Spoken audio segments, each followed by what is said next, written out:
ಸ್ನೇಹಿತರೆ ನಮಸ್ಕಾರ ಎಲ್ರಿಗೂ welcome back to my YouTube channel. ಇವತ್ತಿನ ಈ ಒಂದು ವಿಡಿಯೋದಲ್ಲಿ 2026ನೇ ಸಾಲಿನಲ್ಲಿ ಡಿ ದೇವರಾಜು ಅರಸು ನಿಗಮ ಮಂಡಳಿ ವತಿಯಿಂದ ಉಚಿತವಾದ ಹೊಲಿಗೆ ಯಂತ್ರಕ್ಕೆ ಅರ್ಜಿನ ಕರೆದಿದ್ದಾರೆ. ಇಲ್ಲಿ ಯಾವ್ಯಾವ ಕ್ಯಾಟಗರಿಯವರು ಈ ಒಂದು ಯಂತ್ರಕ್ಕೆ ಅರ್ಜಿನ ಸಲ್ಲಿಸ್ಬೋದು ಅದನ್ನು ಮುಂದಿನ ಭಾಗದಲ್ಲಿ ಸಂಕ್ಷಿಪ್ತವಾಗಿ ತಿಳಿಸ್ಕೊಟ್ಟಿದ್ದೀನಿ. ವಿಡಿಯೋನ ಸ್ಕಿಪ್ ಮಾಡ್ದಂಗೆ ನೋಡಿ ಸ್ನೇಹಿತರೆ. ಫಸ್ಟ್ ಟೈಮ್ ಏನಾದರೂ ನಮ್ಮ ಚಾನಲ್ ನೋಡ್ತಾ ಇದ್ರಿ ಅಂದರೆ ದಯವಿಟ್ಟು ಸಬ್ಸ್ಕ್ರೈಬ್ ಮಾಡ್ಕೊಳ್ಳಿ. ಬನ್ನಿ ವಿಡಿಯೋನ ಮುಂದುವರ್ಸೋಣ. ಸ್ನೇಹಿತರ ಮೊದಲಿಗೆ ನಿಮ್ಮ ಫೋನಲ್ಲಿ ಯಾವ್ದಾದ್ರು ಬ್ರೌಸರ್ನ ಓಪನ್ ಮಾಡ್ಕೊಳ್ಳಿ. ಫೋನಲ್ಲೂ ಕೂಡ ಅಪ್ಲೈ ಮಾಡ್ಬೋದು. ಅಲ್ಲಿ ಸೇವಾ ಸಿಂಧು ಅಂತ ಟೈಪ್ ಮಾಡಿ ಸರ್ಚ್ ಮಾಡಿದ್ರೆ ನಿಮಗೆ ಈ ರೀತಿಯಾದಂಥ ಇಂಟರ್ಫೇಸ್ ಬರುತ್ತೆ. ಇಲ್ಲಿ ನೀವು ಡೈರೆಕ್ಟಾಗಿ ಲಾಗಿನ್ ಮಾಡ್ಕೊಳ್ಳಿಕ್ಕೆ ಬರಲ್ಲ. ಇಲ್ಲಿ ನೀವು ಕೆಳಗಡೆ ಬಂದು ನ್ಯೂ ಯೂಸರ್ ಅಥವಾ ರಿಜಿಸ್ಟರ್ ಹೇರ್ ಅಂತ ಇದೆ ನೋಡಿ, ಆ ಒಂದು ಆಪ್ಷನ್ನ ಕ್ಲಿಕ್ ಮಾಡ್ಕೊಳ್ಳಿ. ನೆಕ್ಸ್ಟ್ ಈ ರೀತಿ ಪೇಜ್ ಓಪನ್ ಆಗ್ತದೆ. ಇಲ್ಲಿ ನಿಮ್ಮ ಆಧಾರ್ ನಂಬರು ಅಲ್ಲಿ ಕಾಣ್ತಿರ್ತಕ್ಕಂಥ ಕ್ಯಾಪ್ಸನ್ನು ಹಾಕಿ ನೆಕ್ಸ್ಟ್ ಅಂತ ಕ್ಲಿಕ್ ಮಾಡಿ. ಇವಾಗ ನಿಮ್ಮ ಆಧಾರ್ ರಿಜಿಸ್ಟರ್ಡ್ ಮೊಬೈಲ್ಗೆ ಒಂದು OTP ಬರುತ್ತೆ. ಆ ಒಂದು OTPನ ಆ ಕಾಲಮಲ್ಲಿ ಹಾಕಿ ಕೆಳಗಡೆ ಕಂಟಿನ್ಯೂ ಅಂತ ಕ್ಲಿಕ್ ಮಾಡಿ. ಮತ್ತೆ ಒಂದು 6 ಡಿಜಿಟ್ದು ಪಿನ್ನ ಸೆಟ್ ಮಾಡ್ಕೊಳ್ಳೋಕ್ಕೆ ಕೇಳುತ್ತೆ. ನೆಕ್ಸ್ಟ್ ಸ್ಟೆಪ್ಪಲ್ಲಿ ಇಲ್ಲಿ ನಿಮ್ಮ ಪಿನ್ನ ಸೆಟ್ ಮಾಡಿಕೊಂಡು ಮತ್ತೆ ನೆಕ್ಸ್ಟ್ ಅಂತ ಮಾಡಿ. ಮತ್ತೆ ಕೂಡ ಒಂದು ಫೋನ್ ನಂಬರ್ನ ಹಾಕಲಿಕ್ಕೆ ಒಂದು ಕಾಲಮ್ ಓಪನ್ ಆಗುತ್ತೆ. ಅಲ್ಲಿ ನಿಮ್ಮ ಫೋನ್ ನಂಬರ್ನ ಹಾಕಿ ಮತ್ತೆ ನೆಕ್ಸ್ಟ್ ಅಂತ ಮಾಡಿ. ಮತ್ತೆ ಕೂಡ ನೀವು ಕೊಟ್ಟಿರ್ತಕ್ಕಂಥ ಫೋನ್ ನಂಬರ್ಗೆ ಒಂದು OTP ಬರುತ್ತೆ. OTP ಹಾಕಿ ಕಂಟಿನ್ಯೂ ಅಂತ ಮಾಡಿ. ಮತ್ತೆ ಈಗ ಡಿಜಿ ಲಾಕರ್ಗೆ ನಿಮಗೆ ಪರ್ಮಿಷನ್ ಕೇಳುತ್ತೆ, ಅಲೋ ಅಂತ ಮಾಡ್ಕೊಳ್ಳಿ. ನಂತರ ಮತ್ತೆ ಒಂದು ರಿಜಿಸ್ಟ್ರೇಷನ್ ಪೇಜು ಮತ್ತೆ ಈ ರೀತಿ ಓಪನ್ ಆಗುತ್ತೆ. ಇಲ್ಲಿ ನೀವು ಸೇವಾ ಸಿಂಧು ಲಾಗಿನ್ಗೆ ಕೊಡದಿರ್ತಕ್ಕಂಥ ಹೊಸ ಫೋನ್ ನಂಬರ್ನ ಇಲ್ಲಿ ಕೊಡಬೇಕಾಗುತ್ತೆ.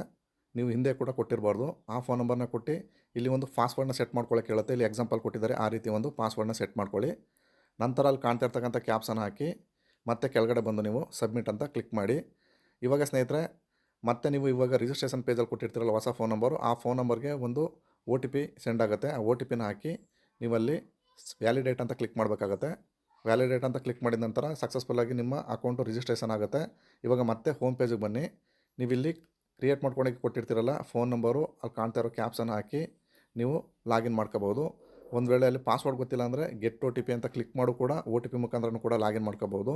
ಒಂದು ಸರಿ ರಿಜಿಸ್ಟ್ರೇಷನ್ ಮಾಡ್ಕೊಂಡಿದ ನಂತರ ನೀವು ಮತ್ತೆ ರಿಜಿಸ್ಟ್ರೇಷನ್ ಮಾಡಿಸ್ಕೊಡೋ ಅವಶ್ಯಕತೆ ಇಲ್ಲ. ಮತ್ತು ಕೇವಲ ನಿಮ್ಮ ಫೋನ್ ನಂಬರ್ ಹಾಕಿ ಲಾಗಿನ್ ಮಾಡಿಕೊಂಡ್ರೆ ಡೈರೆಕ್ಟಾಗಿ ಲಾಗಿನ್ ಆಗುತ್ತೆ. ಇವಾಗ ನಾನು ಲಾಗಿನ್ ಮಾಡ್ಕೋತಾ ಇದ್ದೀನಿ. ಲಾಗಿನ್ ಮಾಡ್ಕೊಂಡಿದ ನಂತರ ಈ ರೀತಿ ಪೇಜ್ ಓಪನ್ ಆಗ್ತದೆ ಸ್ನೇಹಿತರೆ. ಇಲ್ಲಿ ನೀವು ಅಪ್ಲಿಕೇಶನ್ ಅಪ್ಲೈ ಮಾಡಬೇಕು ಅಂದರೆ ಇಲ್ಲಿ ಅಪ್ಲೈ ಫಾರ್ ಸರ್ವಿಸಸ್ ಅಂತ ಒಂದು ಕಾಲಮ್ ಇದೆ ನೋಡಿ, ಅಲ್ಲಿಗೆ ಬಂದು ವೆವಾಲ್ ಅವೈಲಬಲ್ ಸರ್ವಿಸ್ ಅಂತ ಇದೆ ನೋಡಿ, ಅದನ್ನು ಕ್ಲಿಕ್ ಮಾಡಿದ್ರೆ ನೆಕ್ಸ್ಟ್ ಪೇಜ್ ಈ ರೀತಿ ಓಪನ್ ಆಗ್ತದೆ. ಇಲ್ಲಿ ನೀವು ಸರ್ಚ್ ಬಾರ್ಗೆ ಹೋಗಿ ಸಿಂಪಲಾಗಿ ಮೆಸ್ಸಿನ್ ಅಂತ ಟೈಪ್ ಮಾಡಿ. ಟೈಪ್ ಮಾಡಿದ ನಂತರ ಇಲ್ಲಿ ತೋರಿಸ್ತಾ ಇದೆ ನೋಡಿ, ಡಿ ದೇವರಾಜ ಅರಸು ಹಿಂದುಳಿದ ವರ್ಗಗಳ ಅಭಿವೃದ್ಧಿ ನಿಗಮ ಅಂತ ಬರ್ತಾಯಿದೆ ನೋಡಿ. ಈ ಒಂದು ಆಪ್ಷನ್ನ ನೀವು ಇಲ್ಲಿ ಕ್ಲಿಕ್ ಮಾಡ್ಕೋಬೇಕಾಗತ್ತೆ. ಇಲ್ಲಿ swing machine scheme under women under ಅಂತ ಬರುತ್ತೆ ನೋಡಿ, ವುಮೆನ್ಸ್ ಮಾತ್ರ ಅಪ್ಲೈ ಮಾಡ್ಬೋದು. ನಂತರ ಈ ಥರ ಪೇಜ್ ಓಪನ್ ಆಗ್ತದೆ. ಸ್ನೇಹಿತರೆ ಇದೇನಿಲ್ಲ, ಮೊದಲು ಥರ ಇಲ್ಲ, ಇದು ಡಿಫ್ರೆಂಟ್ ಆಗಿದೆ. ಈ ಒಂದು ಫಾರ್ಮ್ನ ಯಾವ ರೀತಿ ತುಂಬಬೇಕು ಅಂತ ತಿಳಿಸ್ಕೊಡ್ತೀನಿ, ಸಂಪೂರ್ಣವಾಗಿ ಸ್ಕಿಪ್ ಮಾಡೋದು ನೋಡಿ. ಮೊದಲಿಗೆ ಇಲ್ಲಿ ಸೆಲೆಕ್ಟ್ ಅಂತ ಇದೆ ನೋಡಿ, ಅಲ್ಲಿ ಕ್ಲಿಕ್ ಮಾಡಿದ್ರೆ ಡಿ ದೇವರಾಜ ಅರಸು ನಿಗಮ ಅಂತ ಬರುತ್ತೆ, ಸೆಲೆಕ್ಟ್ ಮಾಡ್ಕೊಳ್ಳಿ. ಫೈನಾನ್ಷಿಯಲ್ ಇಯರು ಪಕ್ಕದಲ್ಲಿ ಬಂದು ಕ್ಲಿಕ್ ಮಾಡಿದ್ರೆ 25-26 ಅಂತ ಸೆಲೆಕ್ಟ್ ಮಾಡ್ಕೊಳ್ಳಿ.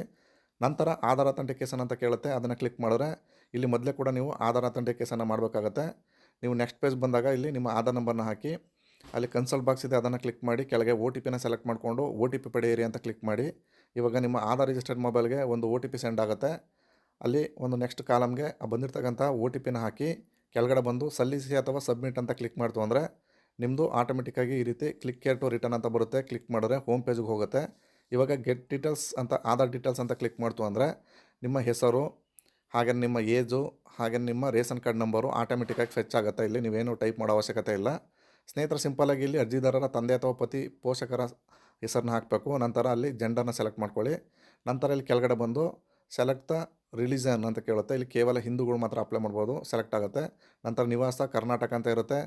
ಆರ್ಥಿಕ ವರ್ಗೀಕರಣ PSH ಅಂದರೆ ನಿಮ್ಮ ರೇಷನ್ ಕಾರ್ಡ್ ಮುಖಾಂತರ ಸೆಲೆಕ್ಟ್ ಆಗಿರುತ್ತೆ. ಹಾಗೆಯೇ ಇಲ್ಲಿ ನಿಮ್ಮ ಕೆಳಗಡೆ ಬಂದು ಫೋನ್ ನಂಬರ್ನ ಹಾಕ್ಲಿಕ್ಕೆ ಹೇಳುತ್ತೆ. ಇಲ್ಲಿ ಫೋನ್ ನಂಬರ್ನ ಹಾಕಿ ಇಲ್ಲಿ ಸ್ಟಾರ್ ಮಾರ್ಕ್ ಇರ್ತಕ್ಕಂಥದ್ದು ಎಲ್ಲ ಕಂಪಲ್ಸರಿ, ಅದರಿಂದ ಎಲ್ಲ ಕೂಡ ಫಿಲಪ್ ಮಾಡಬೇಕು. ನಂತರ ವೆರಿ ಇಂಪಾರ್ಟೆಂಟಾಗಿ ಇಲ್ಲಿ ಜಾತಿ ಮತ್ತು ಆದಾಯ ಪ್ರಮಾಣ ಪತ್ರ ಇರಬೇಕಾಗ್ತದೆ. ಅಲ್ಲಿ ಜಾತಿ ಪ್ರಮಾಣ ಪತ್ರದ RD ನಂಬರು ಮತ್ತು ವಾರ್ಷಿಕ ಆದಾಯ ರೂರಲ್ ಆಗಿರೋ 98,000, ಅರ್ಬನ್ ಆಗಿರೋ 1,20,000 ಆದಾಯ ಇರಬೇಕು. ಆ ರೀತಿ ನೋಡ್ಕೊಳ್ಳಿ. ಜಾತಿ ಪ್ರಮಾಣ ಪತ್ರದಲ್ಲಿರುವಂಥ ಹೆಸರು, ಆದಾಯ ಪ್ರಮಾಣ ಪತ್ರದಲ್ಲಿರುವ RD ಸಂಖ್ಯೆನ ಹಾಕಬೇಕು. ಹಾಗೆ ನೆಕ್ಸ್ಟ್ ಕಾಲಮಲ್ಲಿ ಎಷ್ಟು ಆದಾಯ ಇದೆ ಅದನ್ನು ಟೈಪ್ ಮಾಡಿ ಮತ್ತು ಆದಾಯ ಪ್ರಮಾಣ ಪತ್ರದಲ್ಲಿರುವ ಅರ್ಜಿದಾರರ ಹೆಸರನ್ನ ಹಾಕಬೇಕು. ಹಾಗೆಯೇ ಕ್ಯಾಟಗರಿ ಅಂತ ಕ್ಲಿಕ್ ಮಾಡಿದ್ರೆ ಇಲ್ಲಿ ತೋರಿಸ್ತಾ ಇದೆಯಲ್ಲ, ಇಷ್ಟು ಕ್ಯಾಟಗರಿಯವರು ಈ ಒಂದು ಸ್ಕೀಮ್ಗೆ ಅಪ್ಲೈ ಮಾಡ್ಬೋದು. ಕ್ಯಾಟಗರಿ 1, 2A, 3B, 3A ಈ 4 ಕ್ಯಾಟಗರಿಯವರು ಈ ಡಿ ದೇವರಾಜ ಅರಸು ನಿಗಮ ಮಂಡಳಿ ವ್ಯಾಪ್ತಿಗೆ ಬರ್ತೀರಾ. ಅದರಿಂದ ಇಷ್ಟು ಜನ ಮಾತ್ರ ಅಪ್ಲೈ ಮಾಡ್ಬೋದು ಸ್ನೇಹಿತರೆ. ಸಿಂಪಲಾಗಿ ನಿಮ್ಮ ಕ್ಯಾಟಗರಿ ಯಾವುದು ಸೆಲೆಕ್ಟ್ ಮಾಡ್ಕೊಳ್ಳಿ. ನಂತರ ಸ್ಕ್ರೋಲ್ ಮಾಡ್ಕೊಂಡು ಕೆಳಗಡೆ ಬಂದು ಅಲ್ಲಿ ಜಾತಿ ಹೆಸರನ್ನ ಹಾಕಿ ನಂತರ ಅರ್ಜಿದಾರರ ಕುಟುಂಬ ಸದಸ್ಯರು ಸರ್ಕಾರಿ ಕೆಲಸದಲ್ಲಿದ್ದಾರೆ ಅಂತ ಕೇಳುತ್ತೆ. ಇಲ್ಲಿ ನೋ ಅಂತ ಸೆಲೆಕ್ಟ್ ಮಾಡ್ಕೊಳ್ಳಿ. ಸ್ಕ್ರೋಲ್ ಮಾಡಿಕೊಂಡು ಮತ್ತೆ ಕೆಳಗಡೆ ಬನ್ನಿ. ನೀವು ಫಿಸಿಕಲಿ ಹ್ಯಾಂಡಿಕ್ಯಾಪ್ಟ ಅಂತ ಕೇಳುತ್ತೆ. ಎಸ್ ನೋ ಇದ್ರೆ ನೋ. ವೈವಾಹಿಕ ಸ್ಥಿತಿ ಮೇರಿಡ ಅನ್ಮೇರಿಡ, ಕೋವಿಡ್-19ನಲ್ಲಿ ನಿಮ್ಮ ಸಂಗಾತಿ ತೀರ್ಕೊಂಡಿದ್ದಾರಾ ಅಂತ ಕೇಳುತ್ತೆ. ಎಸ್ ಇದ್ರೆ ಎಸ್, ನೋ ಇದ್ರೆ ನೋ. ಹಾಗೆಯೇ ತರಬೇತಿ ಪ್ರಮಾಣ ಪತ್ರ ನೀವು ಹೊಂದಿದ್ದೀರಾ ಅಂತ ಕೇಳುತ್ತೆ.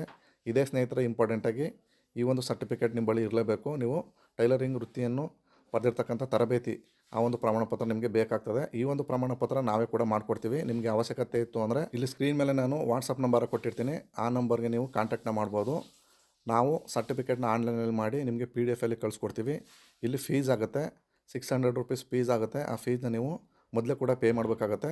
ತದನಂತರ ನಿಮಗೆ PDF ನಾವು ಈ ಒಂದು ಸರ್ಟಿಫಿಕೇಟ್ನ ಸೆಂಡ್ ಮಾಡಿಕೊಡ್ತೀವಿ. ಇದು ಲೈಫ್ ಟೈಮು ನಿಮ್ಮ ಬಳಿ ಇರುತ್ತೆ.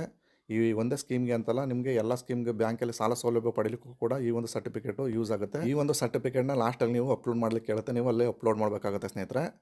ನಂತರ ನೆಕ್ಸ್ಟ್ ಸ್ಟೆಪ್ ಬಂದು ಪರಿತ್ಯಕ್ತ ಮಹಿಳೆಯರು ಅಂತ ಕೇಳುತ್ತೆ. ಅದು ಸೆಲೆಕ್ಟ್ ಅಂತ ಮಾಡಿ ನೋ ಅಂತ ಸೆಲೆಕ್ಟ್ ಮಾಡ್ಕೊಳ್ಳಿ. ನಂತರ ನೀವು HIV ಪೀಡಿತರೆ ಅಂತ ಕೇಳುತ್ತೆ. ಎಸ್ ಇದ್ರೆ ಎಸ್, ನೋ ಇದ್ರೆ ನೋ ಅಂತ ಸೆಲೆಕ್ಟ್ ಮಾಡ್ಕೊಳ್ಳಿ. ಇಷ್ಟಾದ ನಂತರ ಕೆಳಗಡೆ ಬಂದು ಸ್ಥಳೀಯತೆ ಅಲ್ಲಿ ಸೆಲೆಕ್ಟ್ ಅಂತ ಮಾಡ್ತು ಅಂದರೆ ನೀವು ರೂರಲ್ ಅರ್ಬನ್ ಅಂತ ಕೇಳುತ್ತೆ. ಯಾವುದಿದೆ ಸೆಲೆಕ್ಟ್ ಮಾಡ್ಕೊಳ್ಳಿ. ನಂತರ ನಿಮ್ಮ ಡಿಸ್ಟಿಕ್ನ ಸೆಲೆಕ್ಟ್ ಮಾಡ್ಕೊಳ್ಳಿ. ಈ ಲಿಸ್ಟಲ್ಲಿ ಬರ್ತಕ್ಕಂಥ ಎಲ್ಲ ಡಿಸ್ಟಿಕ್ನವರು ಕೂಡ ಅಪ್ಲೈ ಮಾಡ್ಬೋದು. ನಂತರ ನಿಮ್ಮ ತಾಲೂಕನ್ನು ಸೆಲೆಕ್ಟ್ ಮಾಡ್ಕೊಳ್ಳಿ. ನಂತರ ವಿಧಾನಸಭಾ ಕ್ಷೇತ್ರ ಅಂತ ಕೇಳುತ್ತೆ, ಅದನ್ನು ಈ ಲಿಸ್ಟಿಂದ ಸೆಲೆಕ್ಟ್ ಮಾಡ್ಕೊಳ್ಳಿ. ನಂತರ ಸ್ನೇಹಿತರೆ ಕೆಳಗಡೆ ಬಂದು ನಿಮ್ಮ ಗ್ರಾಮದ ಹೆಸರನ್ನ ಟೈಪ್ ಮಾಡಬೇಕು, ಹೋಬಳಿ ಹೆಸರು, ಹಾಗೆಯೇ ಸಂಪೂರ್ಣ ವಿಳಾಸನ ನೀವು ಇಲ್ಲಿ ಟೈಪ್ ಮಾಡಬೇಕಾಗತ್ತೆ.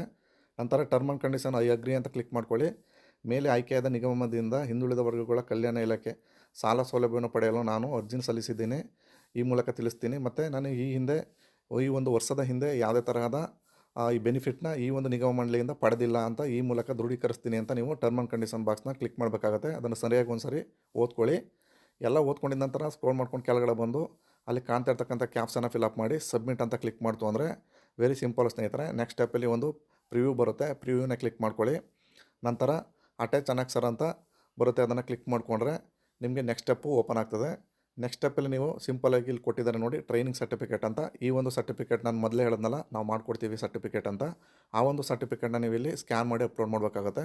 ಅಪ್ಲೋಡ್ ಮಾಡಿ ಕೆಳಗಡೆ ಸೇವ್ ಆ್ಯಂಡ್ ಅನೆಕ್ಸರ್ ಅಂತ ಕ್ಲಿಕ್ ಮಾಡ್ತು ಅಂದರೆ ನೆಕ್ಸ್ಟ್ ಪೇಜು ಸಕ್ಸಸ್ಫುಲ್ಲಾಗಿ ಸಬ್ಮಿಟ್ ಆದ ನಂತರ ನಿಮಗೆ ಅಕ್ಲೈನ್ಮೆಂಟು ಕೂಡ ಒಂದು ಜನರೇಟ್ ಆಗುತ್ತೆ ಸ್ನೇಹಿತರೆ. ಅದನ್ನು ಕಾಪಿನ ಪ್ರಿಂಟ್ ಮಾಡಿ ಇಟ್ಕೊಳ್ಳಿ. ನಂತರ ಫ್ಯೂಚರಲ್ಲಿ ನಿಮಗೆ ಬೇಕಾಗುತ್ತೆ. ಈ ರೀತಿ ಸ್ನೇಹಿತರೆ ನೀವು ಉಚಿತವಾದ ಹೊಲಿಗೆ ಯಂತ್ರಕ್ಕೆ ಡಿ ದೇವರಾಜ ಅರಸು ನಿಗಮ ಮಂಡಳಿಯಿಂದ ಅರ್ಜಿನ ಸಲ್ಲಿಸ್ಬೋದು. ಇದಾಗಿತ್ತು ಸ್ನೇಹಿತರೆ ಇವತ್ತಿನ ಈ ಒಂದು ವಿಡಿಯೋದ ಮಾಹಿತಿ. ಈ ಒಂದು ಮಾಹಿತಿ ನಿಮಗೆ ಇಷ್ಟವಾಗಿದ್ದರೆ ದಯವಿಟ್ಟು ನಮ್ಮ ಚಾನಲ್ನ ಸಬ್ಸ್ಕ್ರೈಬ್ ಮಾಡ್ಕೊಳ್ಳಿ. Age tech Kannada YouTube channel ಅಂತ. ಇಲ್ಲಿ ತನಕ ವಿಡಿಯೋ ನೋಡೋದಕ್ಕೆ ಎಲ್ಲರಿಗೂ ಧನ್ಯವಾದಗಳು. ನಮಸ್ಕಾರ.